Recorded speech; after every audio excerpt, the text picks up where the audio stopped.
en mai 2024. J'ai voyagé au Népal pour plusieurs mois. Là-bas, j'ai rencontré des gens incroyables, une culture fascinante et j'ai vécu des aventures qui ont changé ma vie. Pendant mon séjour au Népal, une idée revenait sans cesse dans ma tête. Découvrir l'Himalaya et voir de mes propres yeux les plus hautes montagnes du monde.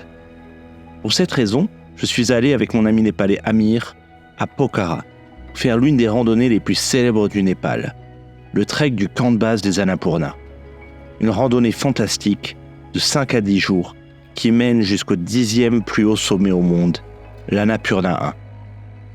Lors du premier jour de trek, nous avions découvert l'incroyable culture des Gurung, les habitants de cette région de l'Annapurna, et atteint Upper Sinoa, à 2340 mètres d'altitude.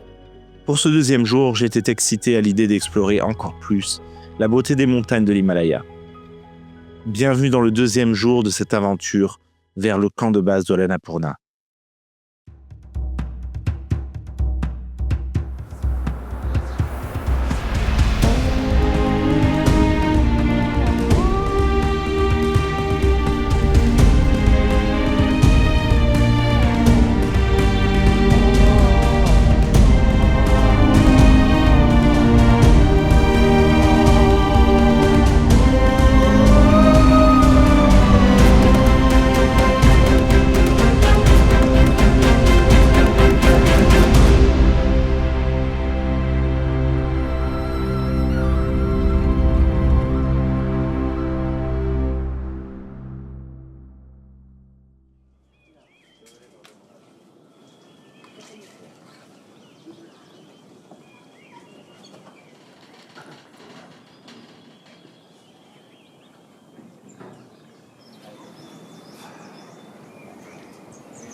Bonjour, c'est le deuxième jour de cette randonnée pour aller au camp de base de l'Annapurna. Donc bien dormi parce que j'étais vraiment crevé. Et on a eu la chance ce matin de pouvoir voir l'Annapurna d'ici. Vu qu'il faisait froid pendant la nuit, la pollution est descendue. Et donc voilà, on a pris un bon petit déj. Et maintenant, il faut qu'on recommence la torture, qu'on recommence à marcher. Il y a beaucoup de chemin à faire aujourd'hui. Donc on y va.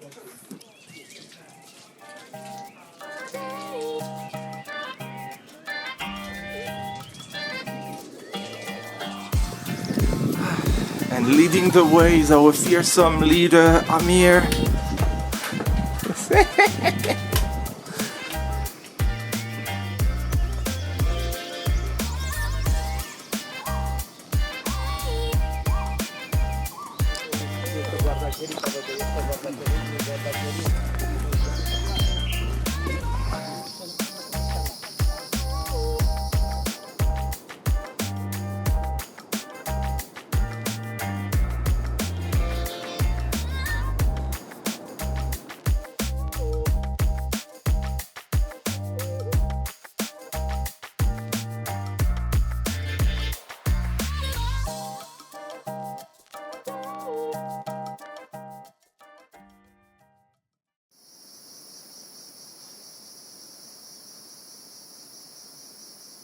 First milestone reached. Much easier than yesterday, I have to say. I was going down more often, also more flat.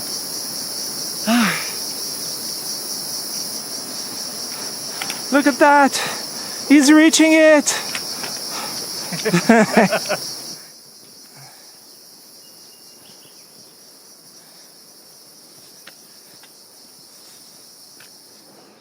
Atteindre Bambou n'était que la première étape de la journée.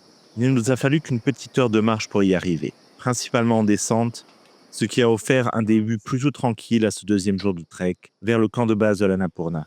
Nous avons pris le temps de savourer l'instant. Avec une tasse de thé chaud à la main, nous avons admiré les alentours, les forêts denses, le murmure de la rivière en contrebas et l'air frais des montagnes. C'était une pause brève mais bien méritée avant de reprendre le chemin, impatient de voir ce que la suite nous réservait.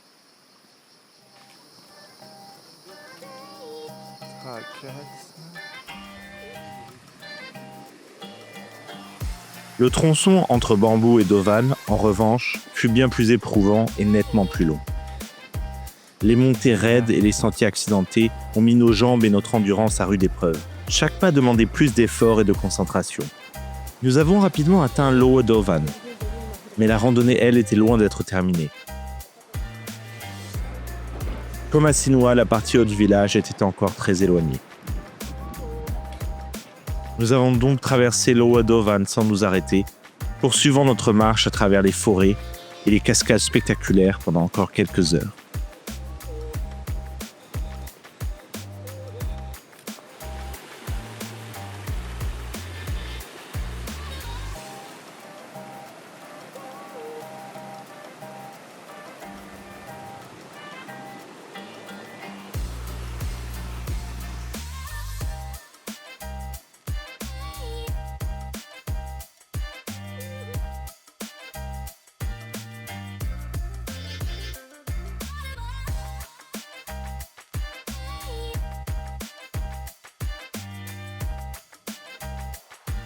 Quand nous avons finalement atteint Upper Dovan, nous étions épuisés et prêts pour une vraie pause.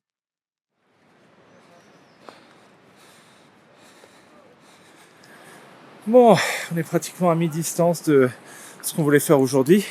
Alors on va s'arrêter pour déjeuner un petit peu et aussi pour se reposer une petite demi-heure, ça va faire du bien.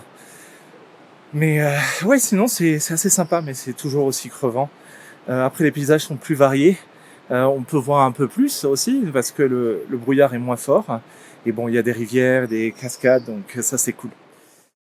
Pendant le déjeuner, nous avons repris des forces, tout en sachant que le plus gros défi de la journée nous attendait encore. Une montée de 300 mètres qui nous mènerait à près de 3000 mètres d'altitude.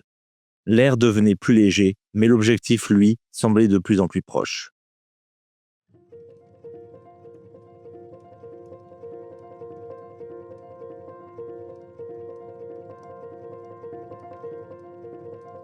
Sur le chemin, j'ai appris quelques anecdotes fascinantes sur la région. D'après Amir, avant les années 70, les femmes n'étaient pas autorisées à pénétrer sur ces terres sacrées. Les montagnes, considérées comme sacrées, devaient rester vierges de toute souillure, liées selon certaines croyances aux menstruations. Encore aujourd'hui, des traditions strictes subsistent. Il est interdit d'abattre des animaux ici, ou même de transporter de la viande, comme du buffle ou du poulet, sous peine de provoquer la colère des dieux. Ces animaux ne peuvent d'ailleurs pas entrer vivants dans cette zone, car ils sont jugés impurs.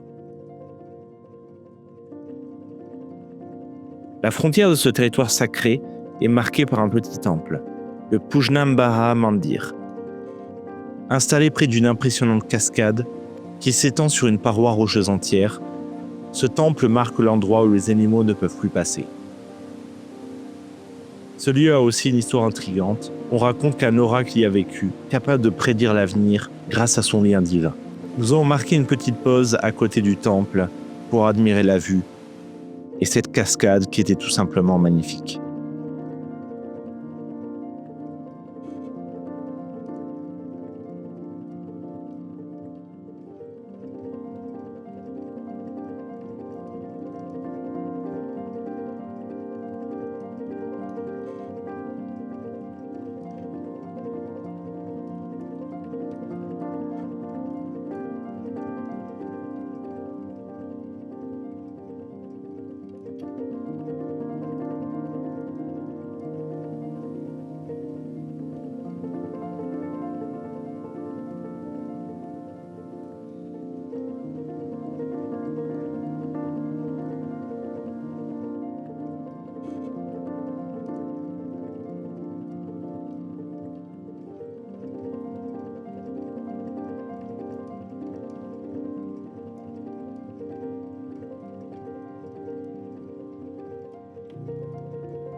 On va enfin arriver à Himalaya, qui est notre stop pour ce soir.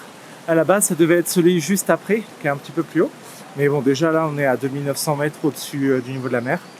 Mais du coup, celui juste après, il avait pas de place pour les groupes d'une personne ou deux personnes. Donc c'est pour ça qu'on est un petit peu plus bas. Et donc on fera ça demain matin. Et normalement, demain matin, enfin demain après-midi, on arrivera au camp de base. Voilà, mais là, je vais me reposer parce que je suis crevé. Himalaya était une halte magnifique, nichée dans un décor à couper le souffle. En contrebas, une rivière serpentait à travers la vallée, entourée de forêts de rhododendrons, tandis que les sommets imposants se dessinaient au loin. C'était l'endroit idéal pour se reposer un moment et apprécier la beauté brute de la nature. J'avais hâte de dîner et de me reposer après cette journée éprouvante. Près de 1000 mètres de dénivelé positif en une seule journée. Un contraste frappant avec la douceur du premier jour. Ici, pas de village gouroum pittoresque pour rythmer le trajet, seulement des forêts épaisses et une nature sauvage immaculée. Le moment le plus fort de la journée fut bien entendu la cascade magnifique à côté du temple. Un instant magique, une pause bienvenue dans l'effort. Mais dans l'ensemble, la journée s'est déroulée sans grand événement marquant. Même si le trek jusqu'ici avait été très gratifiant, je ne pouvais m'empêcher de penser au lendemain. Nous franchirions enfin la barre des 3000 mètres, et si le ciel était dégagé, nous aurons le droit à des panoramas spectaculaires sur les sommets enneigés. Et qui sait, peut-être qu'avec un peu de chance, nous atteindrons même le camp de base. J'espère que cette vidéo vous a plu. Si c'est le cas, n'oubliez pas de laisser un like, un commentaire et de vous abonner pour soutenir la chaîne. Cela me donne de la force et de la motivation pour continuer de créer du contenu pour vous. Et sur ce, je vous souhaite une très belle journée et on se retrouve très bientôt pour de nouvelles aventures au Népal. Tchuss!